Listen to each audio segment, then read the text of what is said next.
یہ سورہ قلم کے بارے میں آپ کو بتاتا ہوں۔ اللہ تبارک و تعالیٰ نے اس سورت میں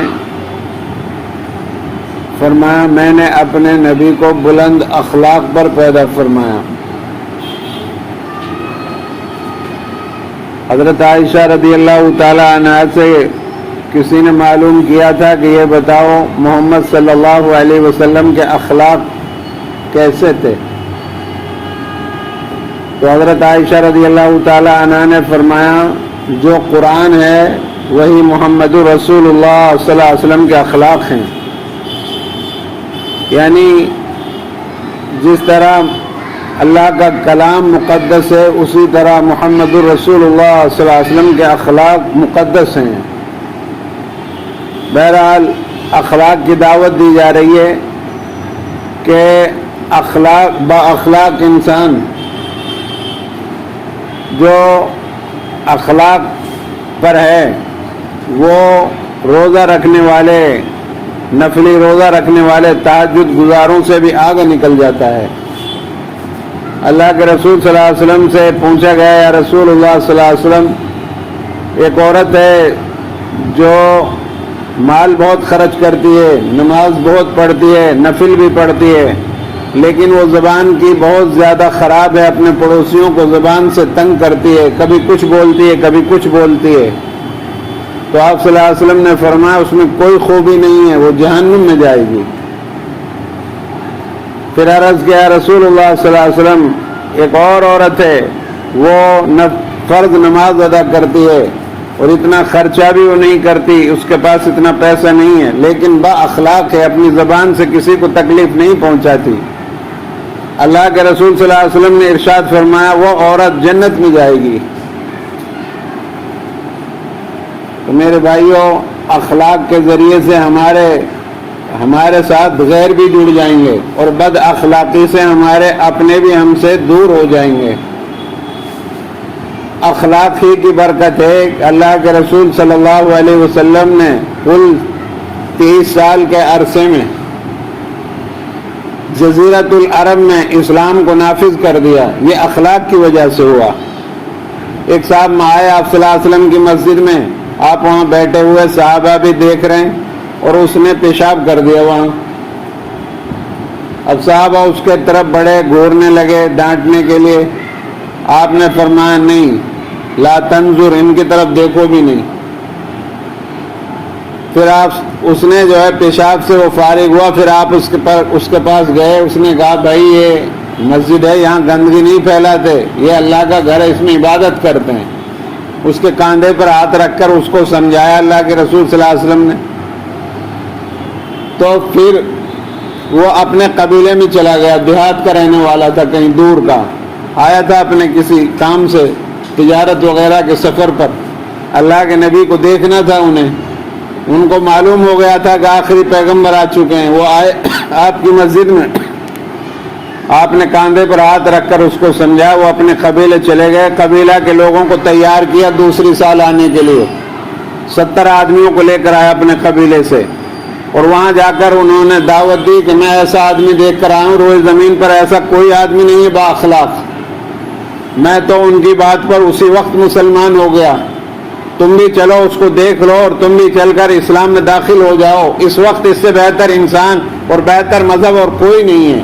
میں ان کی مسجد میں گیا، ان کے ہاں پیشاب کر دیا مسجد میں، اور نہ انہوں نے مجھے ڈانٹا نہ گھورا، اور میرے کاندھے پر ہاتھ رکھ کے اخلاق سے سمجھایا، میں تو اس کا اسی وقت گرویدہ ہو گیا، تم بھی چلو۔ اپنے قبیلے کے لوگوں کو لے کر آیا، 70 آدمیوں کو اسلام قبول کرایا۔ یہ اخلاق کی برکت ہے۔ تو دعا کرو اللہ ہمیں بلند اخلاق نصیب فرمائیں۔ آگے اللہ تبارک و تعالیٰ اس صورت میں ایک باغ والے کا واقعہ بیان فرما رہا ہے کہ یمن میں کوئی باغ تھا، اس کا مالک جو تھا اس کی فصل آتی تھی تو فصل کے وقت میں کچھ غریبوں کو بلاتا تھا، رشتہ داروں کو بلاتا تھا، رشتہ داروں کو بھی حصہ دیتا تھا، اور غریب غربا کا بھی خیال رکھتا تھا، اور باقی جو بچتا تھا اپنے گھر کے لیے آتا تھا۔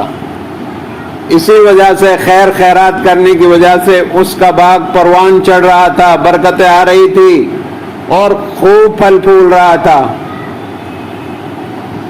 اس کے انتقال کے بعد ان کے بیٹوں کا یقین بدل گیا اور کہنے لگے ان کے بیٹے کہ ہمارا باپ بہت بیوقوف تھا، فصل آتی تھی کچھ کو رشتہ داروں میں تقسیم کر دیتا تھا اور کچھ جو ہے غریب غرباؤں کو دے دیتا تھا، باقی بچا کچھ ہمارے پاس آتا تھا، اب اس طرح ہم نہیں ہونے دیں گے۔ چنانچہ جب فصل آئی تو فصل آنے کے بعد جب ان کا ارادہ اس کا فصل کا کاٹنے کا ہوا تو صبح صبح سارے بھائی اکٹھے ہو گئے تڑکے میں، اندھیرے میں، اور باغ کی طرف گئے۔ اللہ نے ان کی نیت کو دیکھ لیا تھا، ان کی نیت کے جیسا ان کے ساتھ معاملہ کیا۔ اللہ نے کیا کیا؟ ان کے باغ کو جلا کر راکھ کر دیا۔ ان کی نیت بدل گئی تھی اور اللہ تبارک و تعالیٰ نے اس باغ کو جو ہے بالکل خاک کر دیا۔ اب وہ اپنے باغ کے اطراف میں گئے، پگڈنڈیوں کو دیکھنے لگے آنکھوں کو پھاڑ پھاڑ کر کہ کہیں ہم بھول تو نہیں گئے، ہمارا باغ نہ ہو یہ کسی دوسرے کا ہو۔ جو سمجھدار بڑے بھائی تھے انہوں نے کہا کہ نہیں، باغ وہی ہے، تمہارا نیت بدل گئی تھی اور اللہ نے بھی ہمارے ساتھ جیسے ہماری نیت تھی وہی معاملہ کیا ہے۔ یاد رکھو، صدقہ خیرات کرنے سے کبھی مال کم نہیں ہوتا، بڑھتا ہے اور اضافہ ہوتا ہے، اور سود سے مال گھٹتا ہے، سود مال کو گھٹا دیتا ہے۔ تو ہم جو ہیں اللہ کے راستے میں نفلی صدقات ادا کرتے رہا کریں۔ یہ زکوٰۃ جو آپ دے رہے ہو یہ تو آپ کے اوپر فرض ہے، سال میں بار بار نفلی صدقات ادا کرتے رہا کرو۔ الصدقۃ رد البلا، صدقہ بلاؤں کو ٹال دیتا ہے۔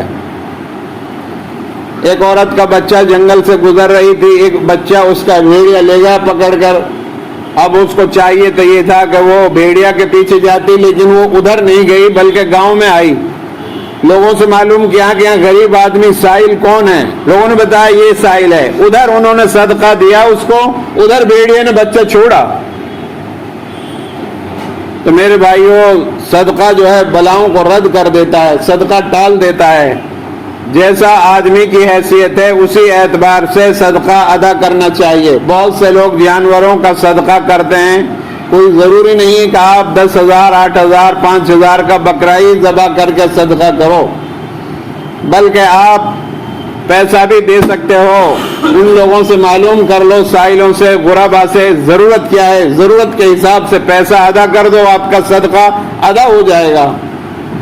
زکوٰۃ، اگر آپ کے پاس زکوٰۃ کا پیسہ ہے اور آپ جو ہے اس کو دینا چاہ رہے ہیں تو اپنے رشتہ داروں میں دیکھ لو، اور ضروری نہیں کہ یہ کہہ کر دو کہ آپ کے لیے ہم یہ زکوٰۃ کا مال دے رہے ہیں، بلکہ یہ کہہ دیں کہ لیجئے، آپ اس سے اپنی مدد، آپ اس سے اپنی ضرورت پوری کریں، آپ کے اوپر قرض ہے، قرض ادا کرو، یہ ہم آپ کے لیے دے رہے ہیں، آپ اس سے اپنے گھر کا انتظام کرو، تو اس طرح سے بھی ہماری زکوٰۃ ادا ہو جائے گی۔